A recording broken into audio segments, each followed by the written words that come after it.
Halo Sobat Master, kembali lagi dengan aku Rizal. Kali ini kita akan membahas latihan soal persiapan untuk ujian akhir semester Fisika Dasar 1A dan 1B. Nah, soal akan mulai aku bahas dari soal nomor 11, dari soal persiapan yang telah disiapkan tentunya. Oke, jadi soal nomor 11 dan 12 mempunyai satu ilustrasi yang sama. Nah, dia katakan bahwa sebuah balok dengan massa 680 gram, massa 680 gram itu dikaitkan atau diikatkan pada sebuah pegas yang memiliki koefisien pegas sebesar 65 Newton per meter. Nah, jadi K-nya itu sebesar 65 Newton per meter. Berarti mungkin kita bisa asosiasikan gambarnya, bentuknya akan jadi seperti ini. Ada sebuah pegas yang diikatkan pada sebuah balok. Nah, mungkin seperti itu. Terus kemudian balok kemudian sengaja ditarik dari posisi setimbangnya di X sama dengan 0. Jadi misalkan posisi setimbang itu berarti menjelaskan bahwa pegas tidak sedang berada dalam keadaan meregang atau mampat. Nah, berarti mungkin di sini X sama dengan 0 dan ditarik ke kanan dari posisi setimbangnya dari atas sebuah permukaan licin lalu dilepaskan. Jadi kayak dia ditarik mungkin hingga sejauh ini. Oke, kita gambarkan. Nah, lalu dilepaskan. Nah, ini misalkan posisinya ada di X sama dengan A. A itu amplitudo. Nah, ketika dia dilepaskan, maka dia akan bergerak ke kiri, ke kanan, ke kiri, ke kanan, dan seterusnya. Dimana jika kita melakukan plot data simpangan X sebagai fungsi waktu seperti ini, kita akan mendapatkan bentuk simpangan yang seperti ini. Jadi kadang dia di X positif, kadang dia di X negatif. Nah, dimana di sini nilainya adalah A, di sini 0, di sini sebesar minus A. Nah, oke. Kemudian penjelasannya hanya sebatas itu saja. Nah, berarti di sini apa yang kita harus tahu bahwasanya kalau misalkan permukaannya licin, maka osilasi harmonik yang terjadi adalah osilasi harmonik sederhana, di mana diasumsikan bahwa gerak bolak-balik yang melalui titik kesetimbangan tidak akan pernah selesai. Jadi dia akan selalu bolak-balik kiri kanan, kiri kanan, kiri kanan, dan seterusnya. Nah, kita masuk ke question nomor 11. Ditanyakan besar frekuensi, periode, dan frekuensi sudut dari sistem balok pegas tersebut secara berturut-turut. Nah, ini cukup mudah. Berarti kita sekarang akan mengamati fungsi gelombang atau fungsi X sebagai fungsi waktu seperti ini, fungsi osilasi. Nah, lalu kita mencari frekuensinya. Nah, frekuensi sendiri itu didefinisikan sebagai banyak getaran per satuan waktu, seperti itu ya. Atau bisa juga diturunkan dari fungsi omega. Jadi F itu sama dengan omega dibagi 2pi. Kita bisa memperoleh frekuensi dari situ. Dan omega sendiri itu bisa kita peroleh dari menurunkan persamaan energi sebagai fungsi waktu atau energi sebagai fungsi X di setiap titik di lintasan osilasi dari balok ini. Oke. Nah, biasanya kita tahu omega itu akar dari K per M. Tapi mungkin kadang muncul pertanyaan, dari mana akar K per M? Nah, di sini kita bisa menganalisisnya lebih jauh. Jadi kalau misalkan ini lantai licin dan ketika balok ini aku tarik hingga sampai di posisi X sama dengan A, maka ketika tepat sebelum aku lepaskan terdapat sebuah energi di sini. Energi itu adalah energi potensial pegas. Nah, energi potensial pegasnya berada dalam kondisi maksimum. Nah, jadi kita bisa katakan EP pegasnya maksimum. Nah, terus ketika dia tepat dilepaskan dari titik X sama dengan A, dia akan bergerak ke kiri, maka lama-kelamaan energi yang muncul adalah energi kinetik. Jadi energi pegasnya sudah mulai berkurang. Semisal seperti ini. Jadi energi pegasnya sudah sama dengan energi kinetiknya. Kondisi ini terjadi pada saat kapan? Ini mungkin terjadi di sini. Di X sama dengan A per 2. Jadi di kondisi itu pegas meregang 50%, terus kecepatannya juga meningkat 50%. Nah, terus kemudian ada juga kondisi di mana energi kinetiknya maksimum dan energi potensialnya minimum. Nah, ini EP pegasnya minimum. Nah, kondisi ini terjadi pada saat kapan? Ini terjadi pada saat X sama dengan 0 atau di titik setimbangnya. Nah, dari sini kita tahu bahwa penjumlahan dari EP dengan EK di setiap titik di sepanjang lintasan mulai dari X sama dengan minus A hingga X sama dengan A itu adalah selalu sama, yaitu sebesar EM. Sehingga kalau aku katakan berarti DE per DT itu pasti sama dengan 0 karena dia selalu konstan. Mau di X sama dengan A per 2, nah, atau mungkin di X sama dengan A, ataupun mungkin di X sama dengan 0, penjumlahan energinya akan selalu sama. Nah, di mana komponen penyusun energinya juga hanya dua nih. Energinya hanya energi potensial pegas setengah K X kuadrat ditambah energi kinetik setengah MP kuadrat. Nah, dari sini kalau ini kita turunkan terhadap waktu gitu ya, dE per dt, kita akan peroleh Kx dikalikan dx per dt ditambah m v dikalikan dv per dt. Nah, kita bisa eliminasi v dengan dx dt karena dimensinya sama, berarti kita akan dapatkan 0 sama dengan kx ditambah m dikalikan dv dt itu adalah turunan kedua x sebagai fungsi waktu, d kuadrat x per dt kuadrat, atau dengan kata lain 0 sama dengan x ditambah k per m x ditambah d kuadrat x per dt kuadrat. Nah, hipotesis kita mengenai fungsi x tersebut itu adalah x merupakan fungsi sinusoidal, di mana bentuk umumnya x sebagai fungsi t sama dengan a sin dari omega t plus fase awal. Sehingga kalau aku katakan v sebagai fungsi t itu pasti sama dengan turunan dari a sin omega t plus fase awal, itu adalah a omega cos omega t plus fase awal. Kemudian turunan dari a, turunan dari v itu adalah fungsi kecepatan, berarti ini sama dengan minus a omega kuadrat sin dari omega t plus fase awal. Kalau persamaan ini aku masukkan ke dalam sistem tadi, berarti aku akan dapatkan 0 sama dengan k per m. Di sini x sebagai fungsi waktunya adalah ini a dikalikan sin omega t gitu ya, omega t ditambah fase awal ditambah d kuadrat x per dt kuadrat adalah minus ya. Nah, ini gitu, minus a omega kuadrat sin dari omega t plus fase awal. Nah, kayak gitu.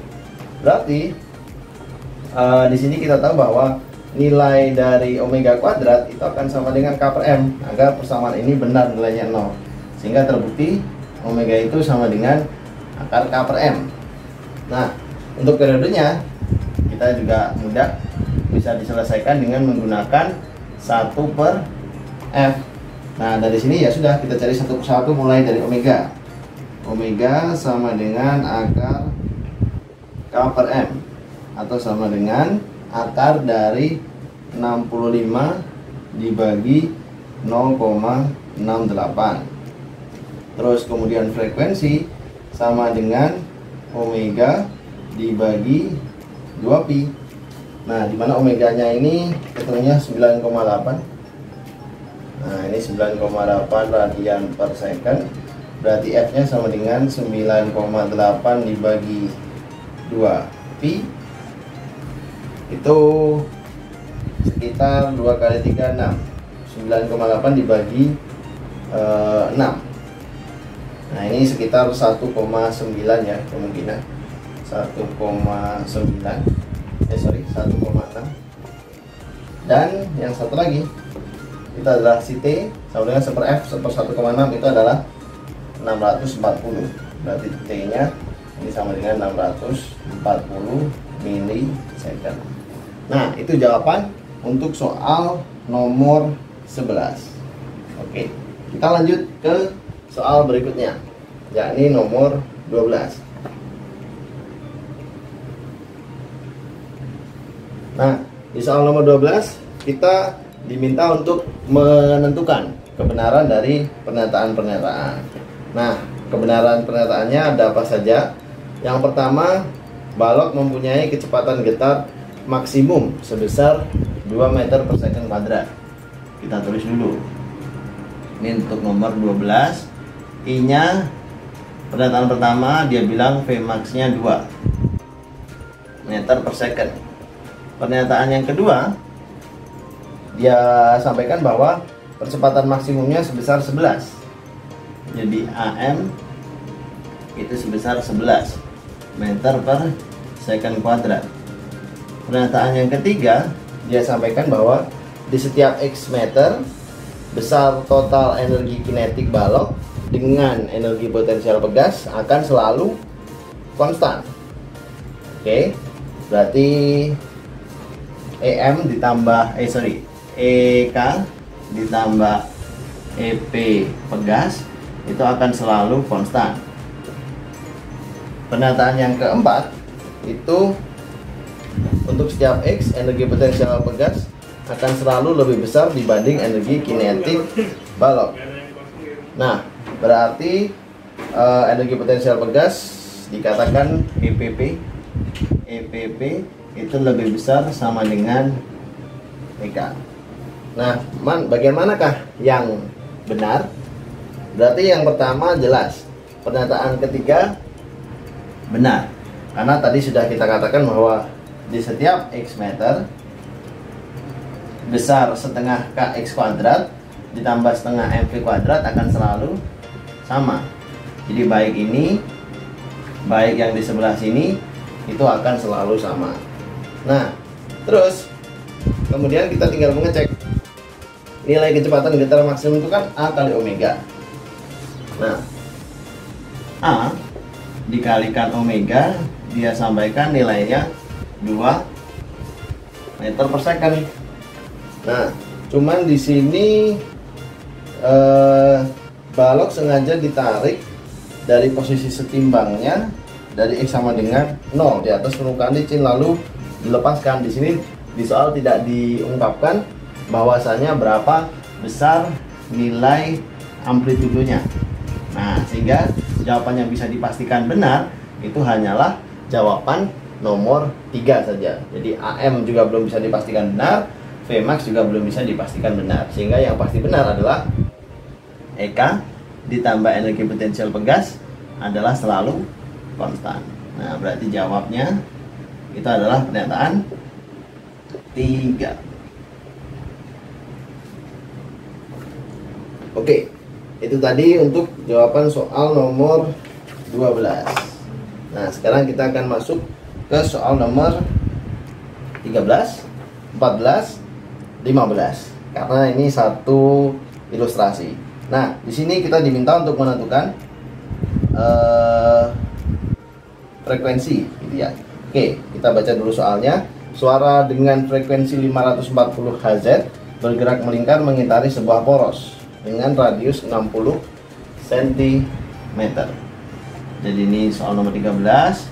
Ada lintasan lingkar, ada sebuah benda Nah, misalkan ini benda A melintasi dengan apa itu namanya, kecepatan transversalnya mungkin ke arah sana, kecepatan sudutnya omeganya ke sana, dengan jari-jari terhadap poros itu sebesar 60 cm. Oke, kita tulis dulu 60 cm. Kemudian kecepatannya atau frekuensi dia bergerak, atau frekuensi yang dibawa, frekuensi bunyi gitu ya, yang dibawa adalah sebesar 540 Hz. Nah, terus kita juga tahu kecepatan sudutnya itu sebesar 15 radian per second. Nah, kita diminta untuk menentukan soal nomor 13-nya, berapa frekuensi terbesar dan terkecil yang dapat didengarkan oleh pengamat yang berada di dalam lingkaran. Nah, berarti di sini untuk frekuensinya sendiri, frekuensi pengamat itu kan sama dengan cepat rambat bunyi di udara, bisa plus bisa minus kecepatan gerak si pendengar dibagi cepat rambat bunyi di udara plus minus kecepatan sumber, which is itu berarti artinya PA. Nah, ini sama dengan dikali dengan frekuensi dari si A. Nah, kita tahu kecepatan udara itu 340 meter per second atau 330. Terus berarti ini kita bisa tuliskan Fp 340. Nah, pengamatnya berada di dalam lingkaran tapi tidak ada statement spesifik apakah dia bergerak atau diam. Ya, kita asumsikan dia diam. Berarti nilai Vp ini adalah 0. Nah, berarti tidak usah kita tuliskan, dibagi 340. Nah, sekarang kita perlu mencari nih besar VA. Nah, VA ini kan harusnya kecepatan transversal. Kecepatan transversal. Dia bukan kecepatan rotasi seperti ini. Nah, maka nilai V bisa dicari dengan omega per radiusnya, atau sama dengan 15 dibagi 0,6. Nah, 15 per 10 itu 1,5 dikalikan dengan 6. Kebalik, 150 dibagi 6. Nah, ini kan 15 dibagi 6 per 10 dinaikkan, berarti 150 dibagi 6. Berapa itu? Nilainya adalah 25. Berarti ini adalah plus bisa minus. 25 dikalikan frekuensi yang di bawah 540. Nah, pertanyaannya adalah kita diminta untuk mencari frekuensi terbesar dan terkecil yang bisa didengar.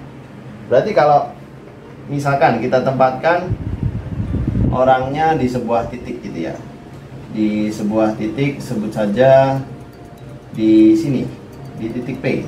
Nah, maka saat dia menjauhi P, maka efek yang kita dengarkan adalah VA-nya bernilai plus. Nah, gini saat menjauhi.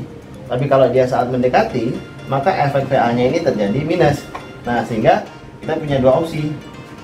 F max-nya itu berarti sama dengan 340 dibagi 340 minus 25 dikalikan 540, dan F minimumnya bisa didengarkan ketika 340 dibagi 340 plus 25 dikali 540. Nah, dengan mengesampingkan fakta bahwa kita nggak tahu nih, atau dengan tidak mengesampingkan fakta bahwa kita nggak tahu si lokasi pendengar itu ada di mana. Nah, jadi tinggal hitung nih, sama dengan sekian Hz.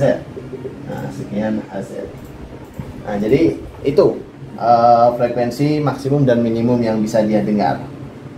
Nah, terus soal nomor 14 masih dalam kaitan yang sama. Pada lokasi manakah frekuensi tersebut terdengar lebih besar? Apakah di sepanjang lintasan suara atau di pusat? Nah, jika misalkan sekali lagi kita berandai-andai, misalkan si pendengar berada di titik B. Nah, maka untuk menentukan frekuensi terdengar lebih besar atau enggak, kita juga bisa melihat menggunakan intensitas, di mana intensitas adalah daya dari si sumber dibagi dengan 4 PR kuadrat. Karena bentuk dari muka gelombang dari gelombang bunyi itu adalah bola gitu ya. Jadi ini bola, layer kedua bola, layer ketiga bola, layer keempat bola, dan seterusnya. Nah, berarti semakin jauh dari atau semakin jauh pendengar dengan si partikel yang memiliki frekuensi tadi, ya maka semakin kecil bunyi yang didengar. Kalau misalkan kita katakan bahwa pada setiap saat di setiap titik di sepanjang lintasan lingkaran ini, jika pendengar berada di titik B, maka dia akan mendengar frekuensi yang kadang besar sekali gitu ya, kadang lebih kecil daripada frekuensi frekuensi yang didengar oleh pengamat yang ada di titik C misalkan. Kenapa? Kalau misalkan orangnya di B, partikelnya sampai di D ini, maka kan jarak tempuhnya sudah 2 kalinya jarak tempuh C ke D. Nah, jadi berarti kalau misalkan dikatakan apakah di sepanjang lintasan suara atau di pusat, manakah yang lebih besar? Tergantung.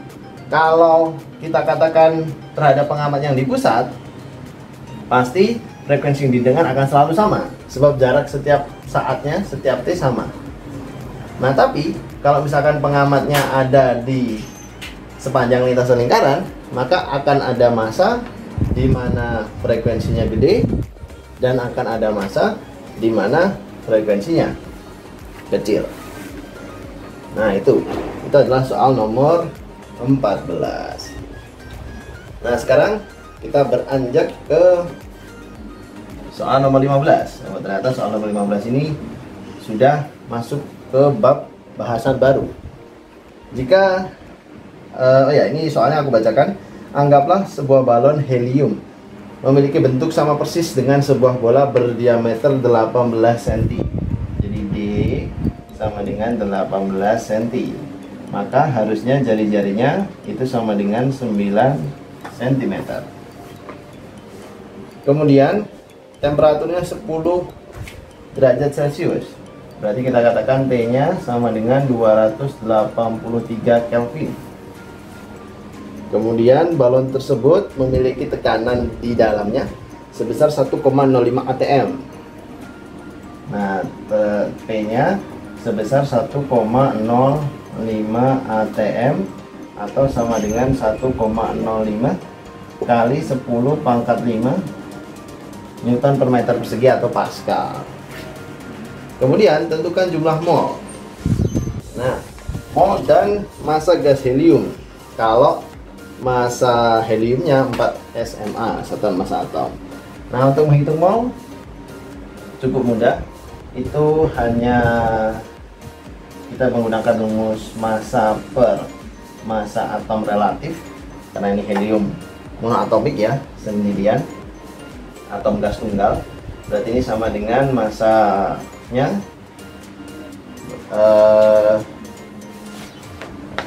M dibagi MR bisa, atau bisa juga N dibagi NA. Boleh. Kita boleh M per MR atau N per MA. Nah, di sini kita nggak tahu nih massa gas heliumnya berapa, dan yang kita tahu hanya MR. Molnya pun kita nggak tahu. Nah, sehingga mungkin kita bisa mengawalinya dengan mencari N dulu melalui persamaan apa, karena dia gas ideal, maka berlaku P kali V sama dengan mol dikalikan R dikalikan T. Ya, maka mol sama dengan tekanan, P itu berarti 1,05 kali 10 pangkat 5 dikalikan volumenya adalah 4/3 Pi dikalikan 0,09 pangkat 3, seperti itu. Terus kemudian dibagi dengan R-nya 8,314 dan dikalikan dengan temperaturnya 200 83. Nah, ini molnya. Terus untuk menentukan masanya, nah masanya, maka ya gampang, kita tinggal jumlah mol kita kalikan dengan mR nya, yaitu sebesar 4. Nah, jadi tadi aku sudah sempat menghitung jumlah molnya berdasarkan hasil perhitungan adalah 0,13 mol, dan kalau 0,13 mol kita kalikan 4, maka masanya adalah 0,52 gram. Nah, jadi sekian pembahasan untuk latihan soal persiapan fisika kali ini.